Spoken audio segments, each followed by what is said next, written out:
Good afternoon, ladies and gentlemen. I am your host, Scotty Gorsling, for the History of Education podcast.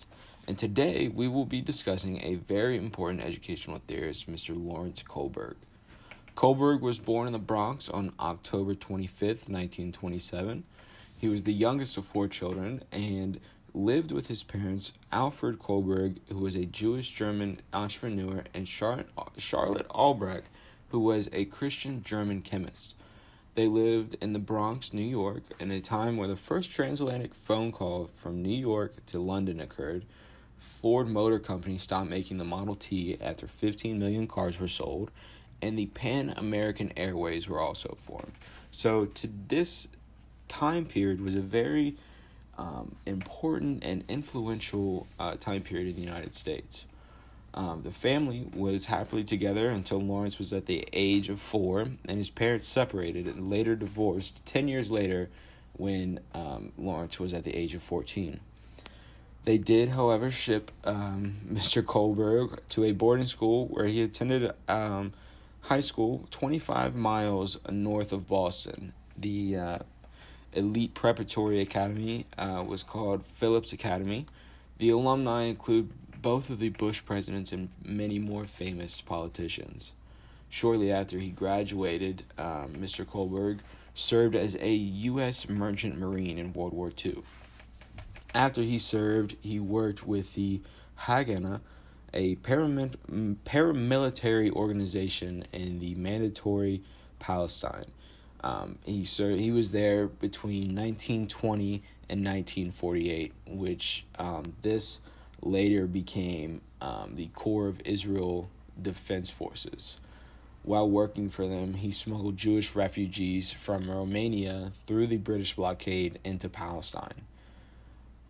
From there, he would be eventually captured by the British forces and held in an internment camp. He would later escape with his fellow crew members, and he stayed in Israel until 1948, but while he was there, he did refuse to fight. There was a lot of fighting going on between Israel and Palestine during this time, and he would refuse to do it. He would instead focus on practicing nonviolent forms of activism. Later that year, he did return to the United States and attend the University of Chicago, where he earned his bachelor's degree in an astonishing 1 year. He decided to start his doctoral program also around that time, and he would do this at Harvard. His doctorate would be in the main focus of psychology, and he completed it in 1958. Around this same time, Kohlberg created one of the most important educational theories to date, this is the most important thing that we'll be discussing today on this podcast. Now, while Kohlberg was at the University of Chicago, he became very fascinated with Jean Piaget. He was an educational theorist who created in 1938 a theory on cognitive learning, which related to the moral development in children and their reactions to certain moral issues. Now, Piaget was more focused on and thought that the cognitive learning and moral development only happens in a human's life during their stages of being a child. Now, Lawrence, different than Piaget, thought that this would be going on throughout the entire lifespan of a human. So he created these 6 stages that were broken up into 3 levels: the pre-conventional level, conventional level, and post-conventional. Now, going back to pre-conventional, there are 2 stages within that, which are 1, the obedience and punishment orientation, and this is all about the child thinking, how can I avoid punishment? What can I do to not be punished by my authoritative figures, whether this be a teacher, a parent, grandparent, guardian, whoever is the authoritative figure in that child's life. The second stage in the first level would be the self-interest orientation.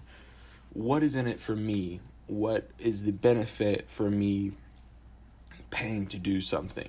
Now, this is a very important issue within a child, because this will allow them to really decide and make these moral choices on what they want to do.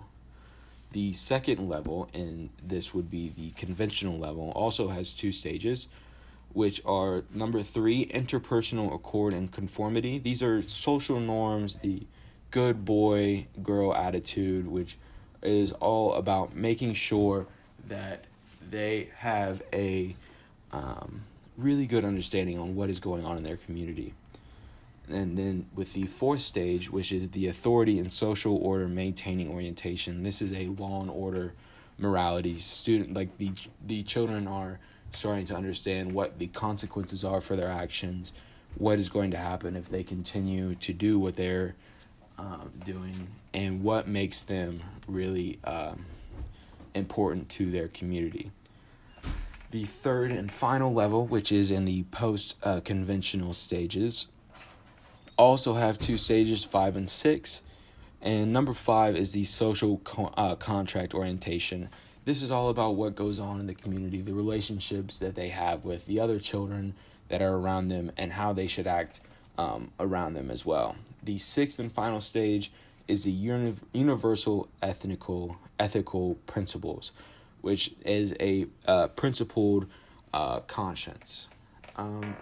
The understanding gained in each stage is retained in the later stages. Lawrence made this very clear that he did not think people are going to regress. It is actually very rare for a person to regress from one stage to the next. But this may be regarded by those later stages as simplistic and lacking in sufficient attention to detail. That is something that Kohlberg wanted to make very clear.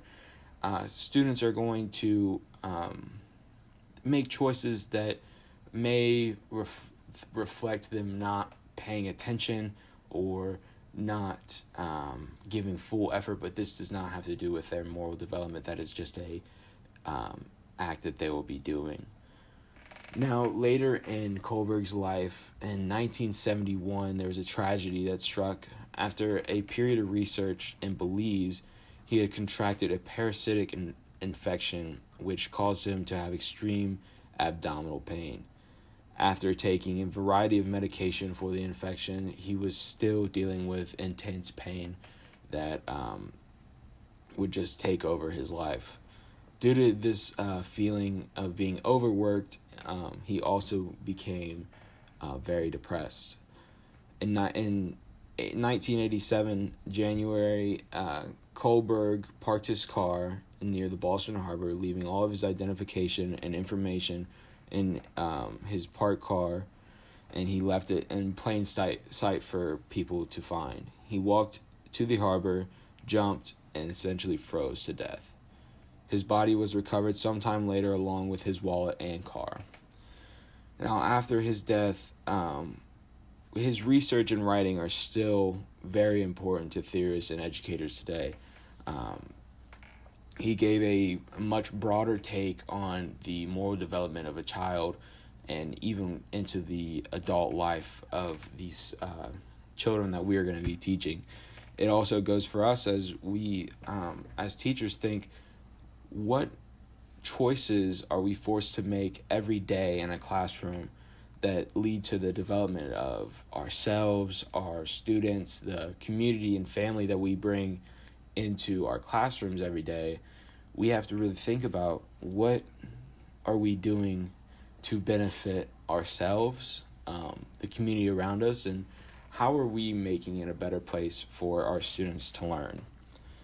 And that's going to wrap up our podcast for today. Like I said again, I am Scott Gorsling. It was a pleasure discussing Mr. Lawrence Kohlberg, and I hope you found this podcast very interesting and helpful for some research. Thank you, and have a great day.